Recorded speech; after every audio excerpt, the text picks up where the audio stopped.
Hello and welcome to a very exciting video because we're going to be looking at the brand new Luminar app for Android. It's perfect for those photographers that like to shoot, edit and share all on the go so you can get your photos out to the world with just a few clicks. We're going to be using a photo that I took in Suwon in South Korea, and I was shooting at Hwasong Fortress, which was built around the late 1700s, and it gives perfect views of the city but also that blend of history versus modern. It's a very interesting place to shoot. I do recommend it if you ever travel over to South Korea. But I am ready to get editing. I've got my Android device here, so let's get started. Alright, to get started then, let's open up Luminar for Android, and when you open up the application you can either select a photo from your gallery or you can take a photo with inside the app and then get editing straight away. Now this is the photo we're going to work with here. I'm just going to zoom in so that you can see more clearly. Now we've got all of these tools that we're going to run through, and we're going to edit this photo and make it look extra vibrant and bring out those sunset tones. But I think the first thing I want to do is actually to bring in a new sky. This sky's not too bad, but I feel like it could be a bit more interesting. So I'm going to do a sky replacement using the sky tool here, and I want something with a bit of interest, like some clouds. This one looks good because it's pretty similar to the original sky.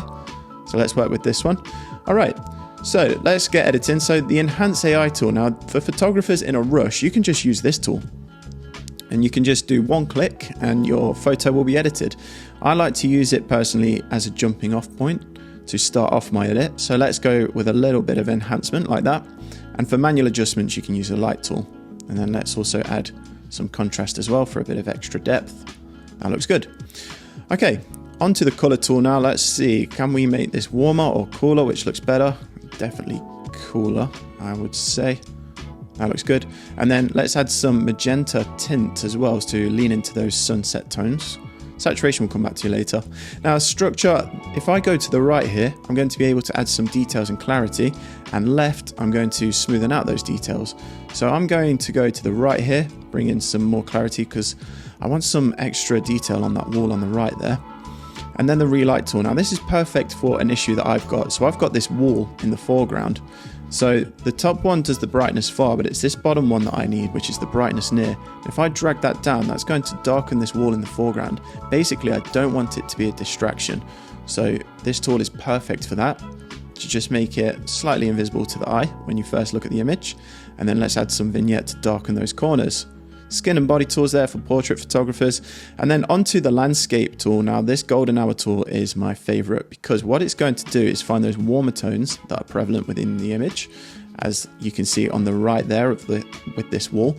So it's a great way to just enhance those tones without having to make the overall image warm. Nice little hack there. Next we're on to the details tool. Now I can use this small dial here on the left to bring out details in that wall again, and then I can sharpen the image a touch as well. There we go. And then finally onto the monochrome tool. Now for those of you that enjoy black and white photography, you can get a more stylized black and white shot here by going through the different tones and seeing which one suits your image. So instead of just desaturating, you can just go ahead and use that for a more stylish look. Then finally onto the saturation tool because I want to add a touch of vibrance, like so. Not too much, we're just going to drag it up for vibrance, but if you want saturation you can go to the left and the right. There we go, that's looking good. Let's do a before and after, and that's a huge difference, a dramatic difference, all done within my phone. No need to go to the computer, even though I am sat at the computer, but no need to go to the computer to do your edit.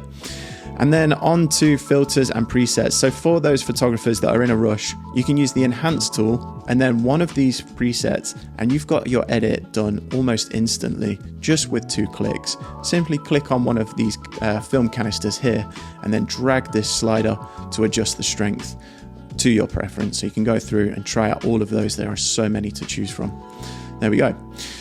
Okay, so finally, for those that want to share your image straight away to Instagram, you can do so by pressing that button there, or you can save it to your gallery to deal with later. But there we go, that is the edit all done, super quick, super simple, and it looks great. So there we go, we managed to get a great looking edit done all with just a few clicks inside of the phone. Perfect for those photographers that like to shoot, edit and even share whilst on the go. And be sure to subscribe to the Luminar Neo channel so you can stay up to date with all the latest photo editing tips, tricks and tutorials, and I will see you in the next one. Goodbye.